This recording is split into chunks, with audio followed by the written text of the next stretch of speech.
Open your Bibles with me to Genesis chapter 4. We continue in our journey here. 21st week that we have dealt with this topic.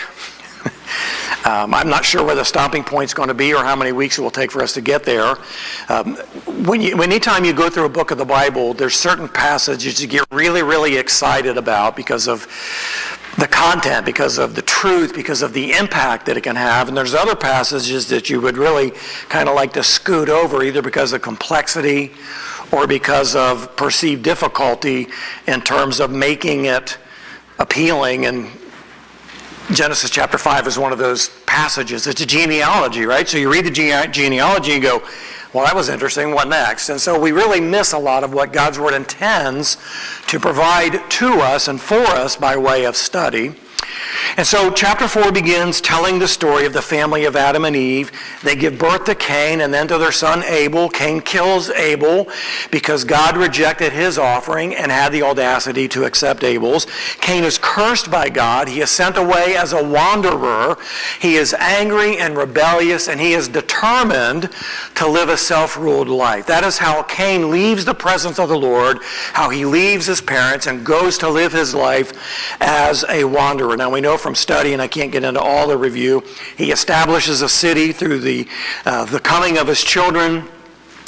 The chapter continues telling us of the establishment of Cain's family. It's clear as we read through this that Cain's family connects the seed of the serpent that was introduced in the curse in Genesis 3:15 into civilization as a whole. So Cain has several sons, but only the fifth son, Lamech, is highlighted, and we're going to look at that in a little bit more detail a little bit later on today. It is likely that Cain had many, many other children beyond those that are listed for us. And we are told that Lamech has two wives, which is an attack against God's design for marriage.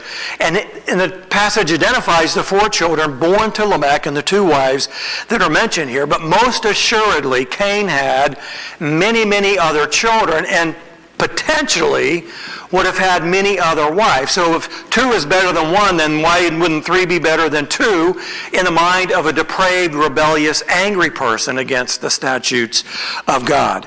Cain, by the way, is estimated to have lived around 700 years.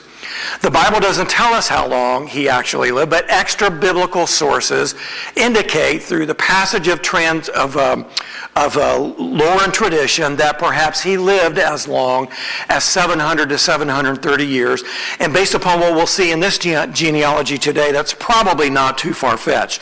So Lamech, like Cain, had many, many other children, lived a number of years.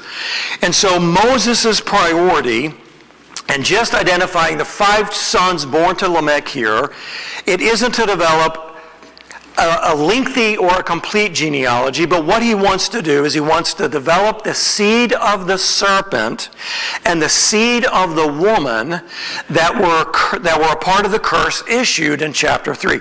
It's a main point through all of what Moses has said so far, and he will continue to develop that all throughout the book of Genesis. So the first three children born to Lamech are all boys. Jabal, the father of agricultural development. Jubal, the father of music and culture and the arts. And then Tubal-Cain, the father of metallurgy, which would be used in the development of farming implements. And then as we see from the tail end of this passage, probably even weaponry. So nothing is mentioned about the daughter, the fourth child, only her name, Naamah. But the name Tubal-Cain is most likely an homage back to Cain, the murderous ancestor. And since Tubal-Cain is the father of weaponry, the connection is established between the murderous sin of Cain and his seed being passed down and lived out through the lives of these children that are mentioned here. So these children are going to be instrumental in developing civilization and also driving civilization into an existence that is devoid of God. This is underscored by the Song of Lamech, sometimes also called the Song of the Sword. So if you look at the tail end of Genesis chapter 4, verses 23 and 24, after the birth of his children and after the development of what it is they've been able to accomplish, this is Lamech's song. Lamech said to his wives, Adah and Zillah, listen to my voice. You wives of Lamech, give heed to my speech, for I have killed a man for wounding me and a boy for striking me. If Cain is avenged sevenfold, then Lamech 77-fold. So it's clear that Cain has shared his story, his expulsion from the area east of Eden, confined to live a life as a wanderer. He shared that story with his great-great-great-grandchildren. And one of the reasons that we know he shared that story is because at this point Cain is alive and well. It's not something that was passed on. It's something that he himself has likely told his kids and repeated this as a part of his badge of honor to rebel against the unjust expectations of God and the rejection of his offering and the rationale behind living our lives by ourselves for ourselves as we see fit. So it's clear that Cain has shared this story. What the Bible doesn't do is give us an age for Cain at this time or any of that other kind of detail. So Lamech imposed in this Song of the Sword, he imposes fear upon his wives, and he ruled over them with force, which also brings us back to the curse that is issued as a part of the fall. And he either has killed or will kill anyone who opposes him. And this is highlighted by the fact that he says, I have killed a boy for injuring me. So either he has or will kill anyone who opposes him or even injures him, no matter who they are, how young they might be. This is an indication that Lamech's children have inherited from Cain this seed of the serpent, and through Tubal-Cain, Lamech is now singing and celebrating the violent streak of revenge that is going to be his. It's going to be indicative of the seed of the serpent, and it's what is passed down throughout all of civilization.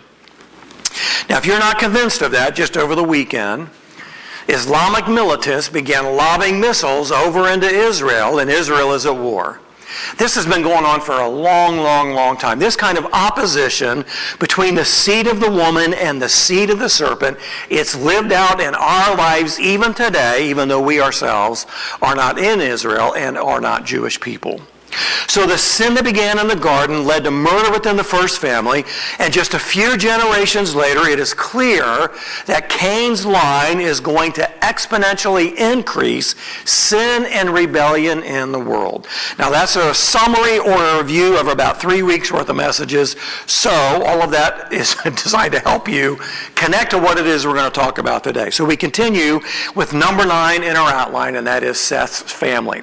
Now to be very honest and very clear with you, these two verses we're going to look at are actually connected into the previous section of the family of Cain. It is a closure to his family, although it's not a descendant of Cain, and it's also an introduction into this next section. So it's a little bit disjointed and not preferably the way that I would do it, but needed to do it for the sake of time, and this is likely going to be longer than I would prefer for it to be today. So here's what it says in 4:25 and 26. Adam had relations with his wife again, and she gave birth to a son and named him Seth, for she said, God has appointed me another offspring in place of Abel, for Cain killed him. To Seth, to him also a son was born, and he called his name Enosh. Then men began to call upon the name of the Lord. So this is really a bit of an introduction. It's closure and it's introduction. So these two verses are not to be understood chronologically.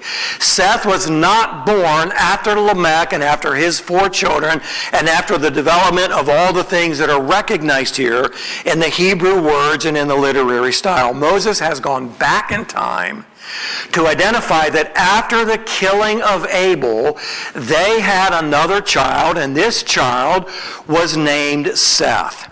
So although Cain's sons have prospered and become the founders of the new world after the fall, The focus of the narrative turns from the line of Cain to that of the new son born in place of Abel, and that is Seth. So there is a comparison and a contrast between the line of Cain and the line of Seth that is going to be explained to us in chapter 5, which leads into the universal flood of chapter 6. So this introduction serves as a contrast between the godless line of Cain and what is being restored through the line of Seth and the seed of the woman. Eve named him Seth because she said, God has granted me another child. Seth means granted or God granted. This son is the seed of the woman from whose line will come the one who will crush the head of the serpent. That's why it's included here at the tail end of the family of Cain and as an introduction into the family of Seth. So that which was lost in Abel has now been granted again in Seth. So the seed of Cain, which is the seed of the serpent, will plummet man into deeper sin and rebellion, and the seed of the woman, realized again in Seth, will bring about hope and blessing, a part of the contrast and a part of the comparison. Seth has a son. His name is Enosh. Enosh means, I didn't get that up there, I'm sorry. Enosh means weakness. Combined with the context of verse 26, weakness does not indicate something physical, well, he was a weakling, or he had no backbone, or anything of that nature. It refers to something spiritual, because what does it say? Men began to call upon the name of the Lord. One commentator put it like this: it is the consciousness of human frailty symbolized by the name Enosh that heightens man's awareness of utter dependence upon God. Nothing like that exists within the line of Cain. Nothing like that can exist in the seed of the serpent, because the seed of the serpent is universally opposed to the rule of God, the person of God, the worship of God, the surrender to God, the obedience to God. Just make the list as long as you want it to be. So here's the contrast. Although Cain's line is going to develop culture and civilization in a very profound way, it is from the line of Seth that hope and blessing are going to be restored as men call upon the name of the Lord. The line of Seth is credited with calling upon the name of the Lord, of worshiping God, of being a spiritual people who desire to know the Lord. Now, as you take a snapshot of our culture today, not even a worldly culture, or a worldwide culture rather, but an American culture, what part of American culture is rooted in a desire to worship God, to know God, to proclaim God? What part of it? Is it in the media? Is it in education? Is it in government? It is amazing to me to think that in just about 300 years, universities that were originally established for the proclamation of the gospel now deny even the very existence of a God and oppose the very truths that their university was established upon. In just a very short order, that is the reality in our educational system. What part of government is about worshiping God, honoring God, proclaiming God, even though America was established on Judeo-Christian ethic? We want to rewrite the Constitution and make it a godless existence so that what the world, the culture has to offer is forefront and celebrated, and God is just kind of left off the shelf. It's just amazing what has happened in a very short amount of time. So the ongoing enmity between the seed of the serpent and the seed of the woman is now in place through the line of Cain and now the line of Seth, which restores that which was lost at the murder of Abel. So as we turn to chapter 5, we see an indication that this is a new book within the Genesis account by the word identified here in chapter 5, verse 1, the word word generations. Now, the book of Genesis has, 51 chapters. And so when you talk about a book, you're not talking about a chapter. You're talking about the 51 chapters that are now divided into sections, 10 books, and that division is indicated by the usage of the word generations. The Hebrew word that signifies that is the word toledot, and that means we're now working on a new section. So the first book, which is Genesis 1:1 through 4:26, is the generations of the heavens and the earth, even though it explains to us the line of Adam and explains to us the seed motif. Now, the second book is going to be Genesis 5:1 through Genesis 6:8, and that is going to tell us of the generations of Adam. It's complicated how that works, but that's just the way that it is. Time does not allow me to really break that down. So we're going to read together to begin Genesis 5:1 through 5. I have some comments about that, and then 1 through 2, and then we're going to have some comments about that and work our way through. So this is the book of the generations, Toledot, in Adam. In the day when God created man, he made him in the likeness of God. He created them male and female, and he blessed them and named them man in the day when they were created. So while this will tell of the descendants of Adam, the focus is on the godly line that will come from Adam through Seth. So this introduction, these introductory verses are first and foremost a reminder. There's a reminder here that is directed towards the line of Seth. This is the book of the generations of Adam. In the day when God created man, he made him in the likeness of God. So the reminder is this: mankind is created in God's image. So Moses begins the genealogy reminding the line of Seth that they were created in God's image. Now, the image of God in man is irrevocably tarnished through the sin of Adam, but it is not lost. God did not erase the image of God that man is created in. It's tarnished. And so Moses wants to remind the line of Seth, you have been created in the image of God. He's emphasizing the importance of remembering whose image they bear and God's intention for creation. Would it make any difference in our lives if we reminded ourselves before our feet hit the ground, I have been created in the image of God with the purpose of knowing him and making him known? Would that have any impact on our lives? It should. It should root us in the reality that our life is not about ourselves. It's not about our jobs. It's not about our families. It's not about the long list of things we got to do. Our life is about our being created in the image of God and fulfilling his purposes in and through our lives. So the line of Seth is linked to this image, while Cain's is not. There's nothing in the description of Cain's ancestry where there is a reminder of that image of God in which they have been created. It's indicating that his line does not reflect God's image. It doesn't mean that they are still not created in the image of God, but there's just nothing about the line of Cain, there's nothing about the seed of the serpent that is going to reflect reflect the reality that we've been created in the image of God. Not true for the line of Seth. So the reminder here, letter B, is that we are still under the blessing. You have been created in the image of God, and you are still under the blessing. Verse 2. He created them male and female, and he blessed them and named them man in the day when they were created. Now, it wasn't necessary for Moses to go back and recite all the detail of creation and the nuances of what this means. But the image of God had not been obliterated, and the blessing of God in procreation and multiplication to fill the earth and subdue it had not been revoked.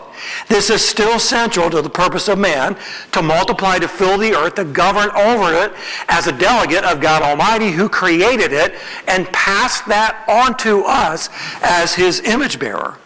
So this is the reminder that Moses is giving to the line of Seth and to its readers, likely written during the wilderness wanderings. It's a reminder to the nation of Israel and all that God has said to them. And so we look at number 2 in our outline, as now we look at the genealogy. So as we move into the remainder of chapter 5 and the detail of this ancestry, there are a few things that I think help us if we will keep them in mind. Letter A is the genealogy is linear. Linear meaning that he is only going to identify the firstborn in each generation and only the first son within each generation. He isn't going to list every single descendant that comes from the line of Seth. In fact, he's only going to identify 10, which is a way to quickly provide great depth in the genealogy and to highly compress the timeline. Now, if Moses was to write out the line of Seth and absolutely every person that was born to him, you probably wouldn't be able to get through it. You just wouldn't. Not central to Moses' point. His point is reminding the people about the seed of the serpent and the seed of the woman and this enmity between them and how this is being fleshed out through these two lines. So other genealogical types can list each descendant and provide great breadth, but that isn't Moses' objective. There's also a linear genealogy of 10 given for Abraham a little bit later in Genesis, but when you get to Genesis 10, there is a broader genealogy to explain what's going on through the line of Noah, a subset of the line of Seth. So the first thing to remember is that this is linear. Letter B, it is selective. He's only going to list the firstborn son in each successive generation to the 10th individual, not each child born to each of these sons. As we'll see in the reading, there is the phrase, and he had many other sons and daughters, which is a way of saying this is not an exhaustive list. There are many, many other children born to this individual, but we're only highlighting the one. So as we'll see in the reading, there is this reminder. It isn't that these people aren't important. It just means that they don't fit Moses' purpose. Third thing to remember, letter C, it is theological.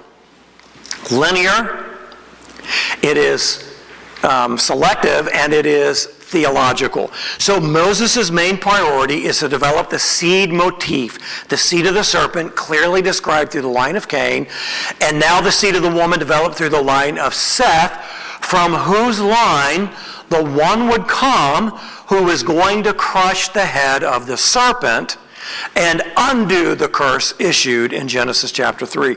So the seed motif is central to the book of Genesis and to the Bible in many, many ways, as the spiritual battle for man is waged between these two seeds. You've probably not thought about it, but your very life is a spiritual battle over who you will surrender to, who you will listen to, who you will follow, either one from the seed of the serpent or one from the seed of the woman, through the line of Seth, through the line of David, to the coming of the Messiah, the King of Kings and the Lord of Lords.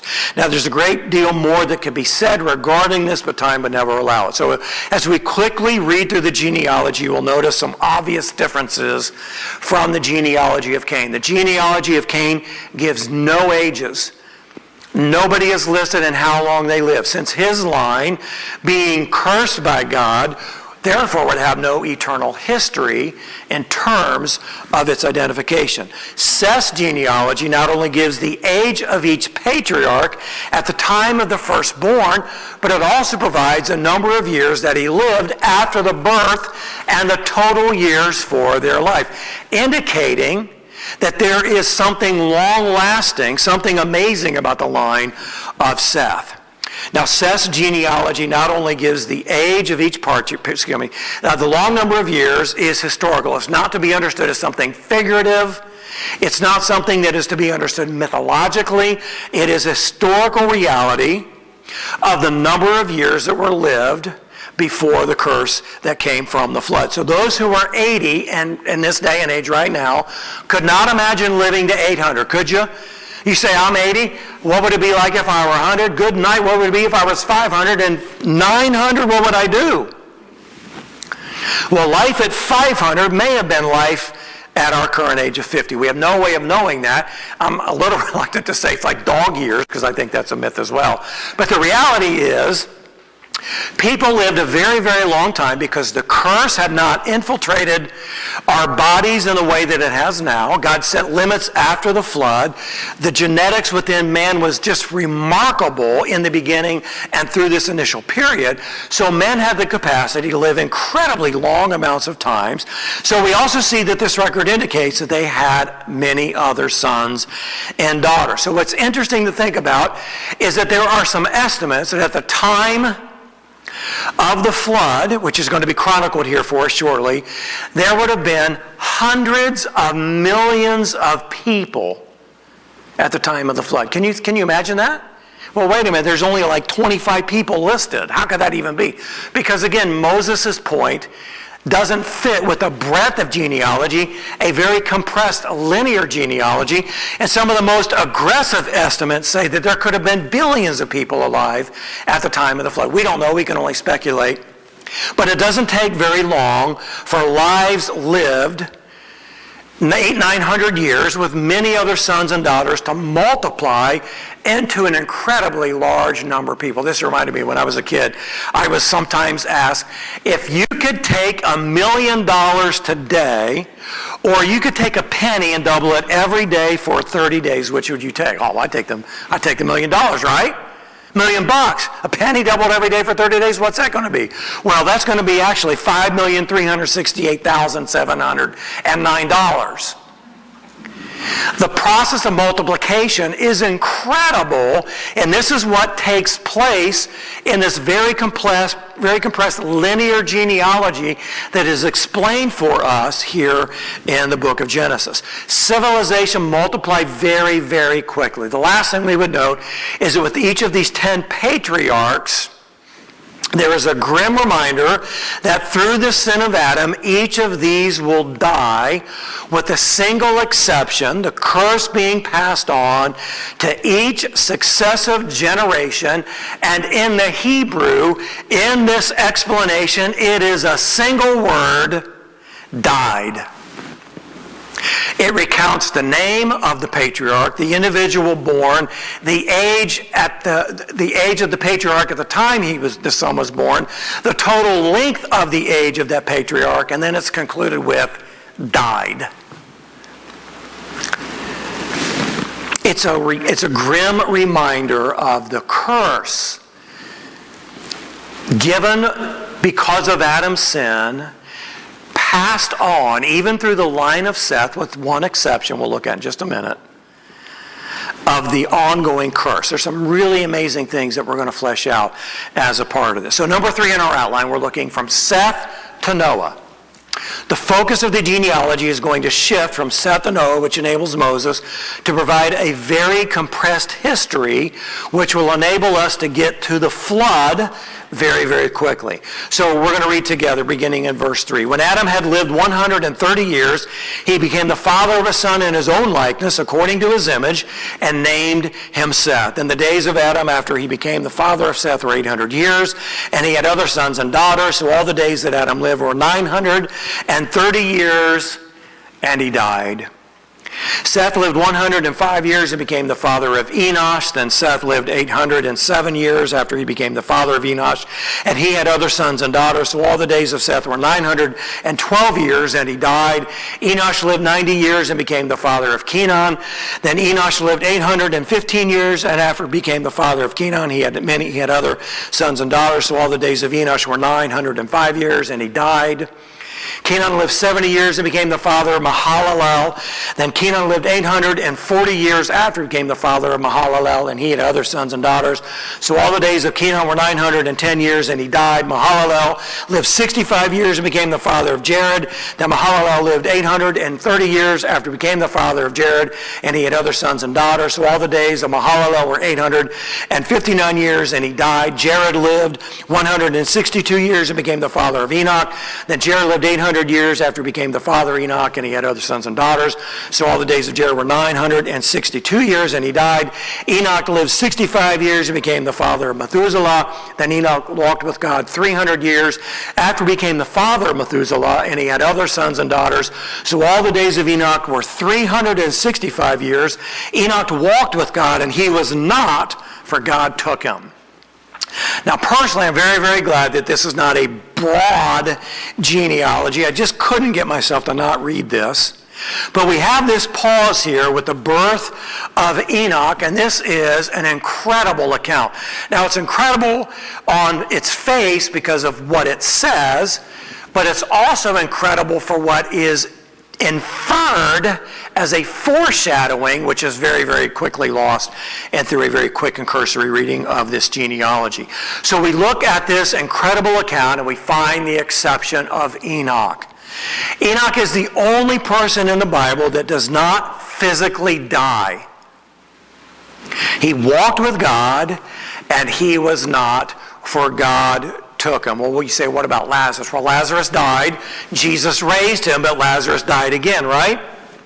Enoch is the only person who lived who did not die. The New Testament speaks to this miracle in Hebrews 11, 5 and 6. By faith, Enoch was taken up so that he would not see death, and he was not found because God took him up. For he obtained the witness that before his being taken up, he was pleasing to God.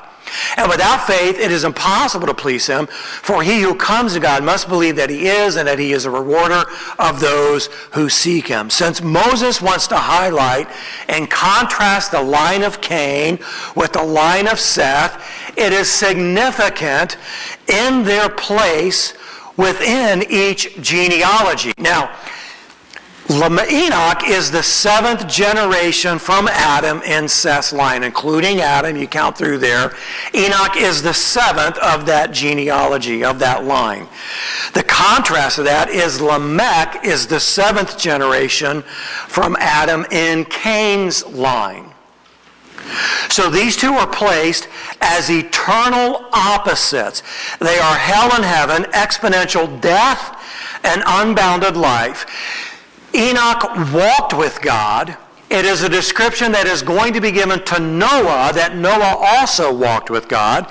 And while it is significant that Enoch did not die and miraculously avoided the curse of sin and death, the point is that he is an example of those who find life in the midst of the curse. In Enoch, Moses is able to show that the pronouncement of death is not the last word that need be said about a man's life. One can find life if one walks with God. For mankind, a door is left open for a return to the tree of life in the garden. Enoch found that door in his walking with God, and in so doing has become a model for all who seek to find life in the midst of the curse. So as you look at this genealogy, Lamech is celebrated as the incarnation of evil within the line of Cain, the seed of the serpent, in a very highlighted way in Moses' writing. And to parallel and contrast that, you have this figure Enoch, born as a part of the line of Seth, who does not die physically as a result of the curse, but miraculously is whisked away as a foreshadowing of the life that is found for those who walk with God. This is the same challenge that God extends to Abraham at the giving of the covenant to Abraham to walk with me. Genesis 17:1. Now when Abram was 99 years old, the Lord appeared to Abram and said to him, I am God Almighty, walk before me and be blameless. Just as Enoch walked with me and found life, you too are to walk with me and find the life that I provide. In other words, walking with me, you will escape the curse of death. Now, Abram is not whisked away like Enoch was, but he certainly escaped the curse of sin and spiritual death because he is the epitome of faith and going to a place that God would show him. This same message is extended to the nation of Israel as they stood on the edge of the promised land. God said to them in Deuteronomy 30:15 and 16, "See, I have set before you today life and prosperity and death and adversity, and that I command you today to love the Lord your God, to walk in his ways and to keep his commandments and his statutes and his judgments, that you may live and multiply, and that the Lord your God may bless you in the land where you are entering to possess it." Through the grace of God, through the immense blessing of God, man can find life in the midst of the curse, as foreshadowed in the miraculous whisking away of Enoch, as identified here in the line of Seth. This same message is also extended by Jesus in the New Testament. John 8:12. Then Jesus spoke again to them, saying, "I am the light of the world.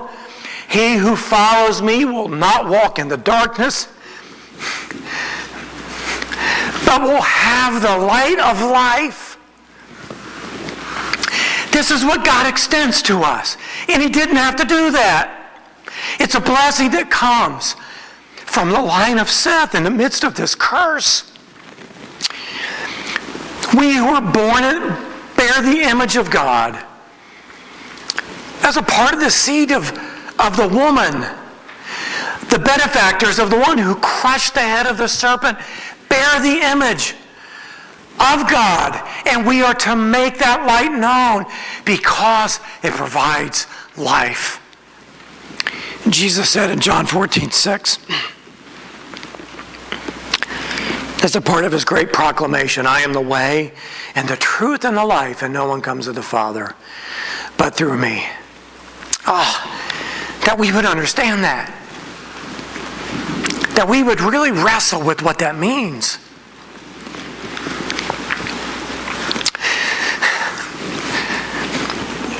That we would repent from the sin that we allow to dictate and dominate our lives, and further mar the image of God in which we have been created, through which has been restored through the one that has crushed the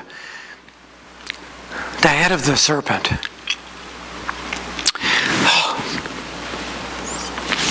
God, would you raise up within us a desire to truly know you and to surrender to you, to serve you, to make you known,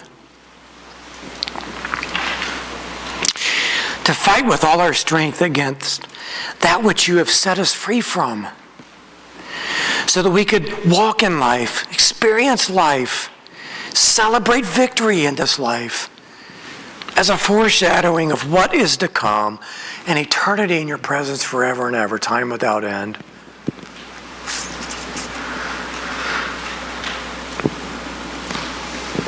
God, speak to your church, speak to your children. I pray in Jesus' name. Well, as we finish this up, we continue in the genealogy. You got a few more minutes still. So Methuselah lived 187 years, became the father of Lamech. Then Methuselah lived 782 years after he became the father of Lamech, and he had other sons and daughters. So all the days of Methuselah were 969 years, and he died. Lamech lived 182 years and became the father of a son. Now he called his name Noah, saying, "This one will give us rest from our work and from the toil of our hands arising from the ground, which the Lord has cursed." And Lamech lived 595 years after he became the father of Noah, and he had other sons and daughters. So all the days of Lamech were 777 years, and he died. Noah was 500 years old, and Noah became the father of Shem, Ham, and Japheth. In the line of Seth, Moses, to the 10th descendant, brings to us Noah and the introduction of his three sons, which is a contrast to the three sons of Lamech. You can't see the pyramid there. So out of the sons of Lamech, you have Jubal, Tubal-Cain, the celebrated identified seed of the serpent through the line of Cain, and then through the line of Seth, the seed of the woman, you have the highlight of Shem, Ham, and Japheth. Now this will enable Moses to introduce the flood narrative in chapter 6 and following, and then announce his death very late in chapter 9. And so this break from the genealogical pattern is important. Verse 29 tells the reader that Noah will bring comfort from the labor and painful toil of the curse. This is a connection back to Enoch and a foreshadowing of what's going to come through the flood, and Noah and his family being saved from the flood. So in light of Genesis 8:21, which you've not gotten to yet, it is likely that the comfort that Noah brought was the salvation of mankind in the ark, as well as the restitution of sacrifice that is going to come after the flood. So we read in Genesis 8:20-21 that Noah built an altar to the Lord and took of every clean animal and of every clean bird and offered burnt offerings on the altar. Then, the Lord smelled the soothing aroma, and the Lord said to himself, I will never again curse the ground on account of man, for the intent of man's heart is evil from his youth, and I will never again destroy every living thing as I have done. So in so doing, Noah averted any future destruction of mankind until the end of judgment. So secondly, the flood narrative describes that Noah and his family were the sole survivors. So Enoch was rescued from death because he walked with God. And this is the basis for Noah's rescue from death and the flood. As we see in Genesis 6:9, Noah walked with God. So there's a parallel here mixed in this genealogy that we're going to see repeated in the flood narrative as it relates to Noah. So in the story of Noah and the flood, the author is able to repeat the lesson of Enoch. Life comes through walking with God. Nobody walked with God with the exception of Noah and his family. So estimates are that approximately 1,600 years has passed from Adam to the birth of Noah. It's a lot of years compressed in this very linear genealogy. This sets a stage for the catastrophic universal flood. But before we get there, next week we're going to look at what is universally accepted as the most complicated passage in all of Genesis, Genesis 6:1-4, and it gives a greater explanation why the flood actually came. So there's a lot there. A lot more than most would even begin to think about, and that's why it's so important that we find scholars and authors who can help us dig the truth out that isn't so apparent in the cursory reading. I want to take you back to the reality of what Moses' objective is to highlight the seed of the serpent through Cain, his murderous act passed through Lamech, the development of civilization that is godless and rebellious, and the line of the seed of the woman, probably going to be passed on through Abel, but in his death replaced in Seth, who is the seed of the woman, from whose loins Noah and those who are going to be pivotal in the redevelopment of civilization are going to come. The one whose line can be tracked back to through David to Noah, and then from Jesus to David, who is the one who actually crushes the curse, the head of the serpent. Life is found in walking with God. We don't do that perfectly. We cannot do that perfectly. What we cannot do, Jesus has done for us. It is our faith in Him, the finished work of the cross that makes us acceptable to God. And those who profess to know Jesus ought to take very, very seriously the reality that we are created in His image for His purpose, not the very least of which is to live life in the midst of the curse of death and to share that as we go. Would you join me in prayer?